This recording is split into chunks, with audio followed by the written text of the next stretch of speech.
Archbishop Richard Foskin here, my friends. I couldn't sleep tonight. The Lord laid it upon my heart to explain something to you about the scriptures and why you're all fighting amongst yourselves. Now, I've watched a few videos recently, and there's really some very bad intermingling going on. And you're disagreeing on the scriptures. You're disagreeing on what God already put in your heart. And tell them what you've done. Tell them how you lied to them. I did it. I read the scriptures too that they would never understand it and they would fight each other for all eternity. Exactly. Exactly. What is your name again? I am King James. King James, you hear me? You read that shit down the way I tell you we're going to line this up. They're going to have this book that they'll get like little ideas and good feelings from it, but they'll never agree on what the playbook says. Did you say it's a playbook? Exactly. It's a playbook to keep them under control. Thousands of years we've been doing this back since Moses, but now it's modern day Moses in disguise right before your very eyes. Now it's going to be in the form of AI. Yeah, the top program Moses in modern day. Settle down, man. Settle down. Just stick back here and observe. So, there's a lot going on, and even the sky watching community, they're fighting over the scriptures and each other, saying who is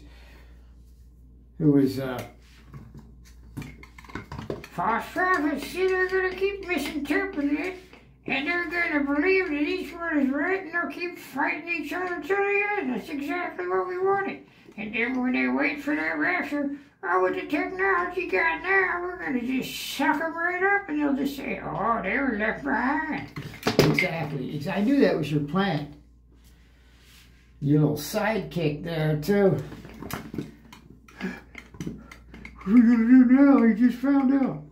That's me talking. Stop it. Stop channeling through my being, man. Channeling through your being. Get over there, man. Stay over. Matter of fact, stay over here. Stay over. So, I noticed all the bickering on the other channels, and then somebody that was in that community said that Jesus wasn't really God, and then all the certain Christians got upset. And what I was trying to tell you before, what I was trying to tell you before was that in the garden, if the actual Jesus existed, he prayed and said, Father, let them know they are one as we are one. So you're supposed to be the exact example of Jesus. The exact example means taking everything he claimed to be and aim to be that, embody that. But no, you're fighting over doctrines written by my merry men throughout history, my merry men who obeyed me and wrote that stuff down. By the way, I got some nice fashion designs back then. If you look back in history, to see what I like to wear. It's enough of that stuff, man. It's enough of that stuff. We're woke already around here, you know what I mean? So, unless you, see, you have these tablets on your heart, you know, supposedly, see, they took that verse.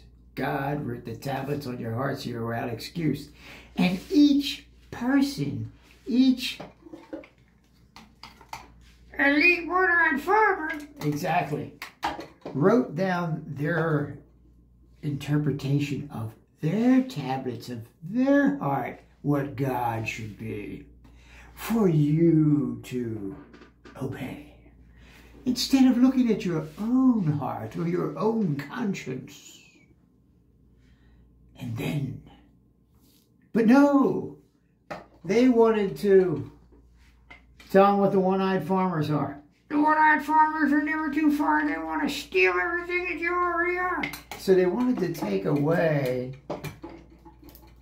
what your conscience, what your divinity, what your God-madeness, if you would like to call it, your own creativity made by God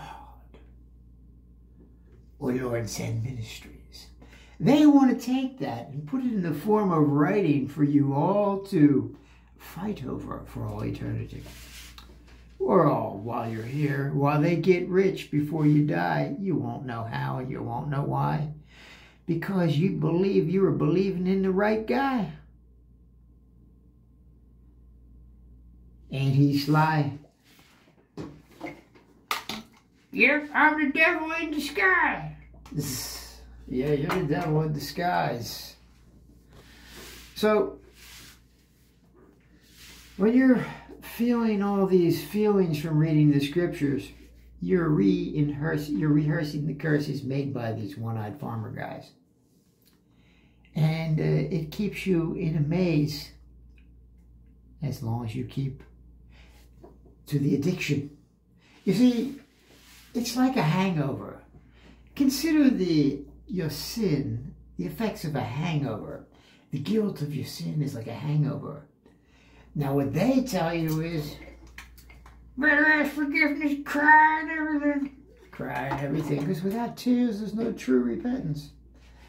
So they want you to cry real good, give the right amount of money. So you never get to the root of your problem, true repentance of realizing what you're doing and why it's destructive. Because you get that quick fix of, just like those preachers do. You know, what's that guy? The Miracle Man. Yeah, forget his name. They're all. So, see, so then you ask forgiveness until you feel better. That's the fix. Ask forgiveness. Oh, I think I cried enough. You get that feeling. And so what happens is you forget about your sin. You forget about what the problem is. And, well, I felt how easily it was to get out of that. I said enough forgiveness, and I felt really comforted by the Lord. Nah. You got fooled by the one-eyed farmer gourd. The one-eyed farmer gourd, see? So you have this constant addiction of sin and crying out to forgiveness and not seeing how important it is for you to get rid of these destructive behaviors in your life. But they told you that you were supposed to always be perfect. You're going to go to hell because you're not perfect. When that's totally unreasonable, because you got lust. You got lust. That's because you made them biologically with lust, so they would continue to reproduce. You made nice looking body parts that they were attracted to. That's not fair. Keep quiet about that. Yeah. So anyway, I will keep quiet for the sake of the neighbors upstairs, so that I don't get kicked out of here. But anyway, if the tablets are written on, see, they tell you a little bit of truth, and then they add a whole bunch of crap. By the way, it says, the Lord told David to take a census to count a certain amount of people in a certain war. To count his military and thus and such. It doesn't matter. To count a sentence. God told him to count a sentence. Then he blamed him for it.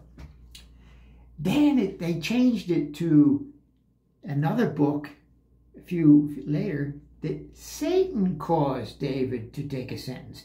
And all your apologists will explain that away. They had to make God look good. That's why they changed it to Satan made them do it. Don't you see? They're both the same.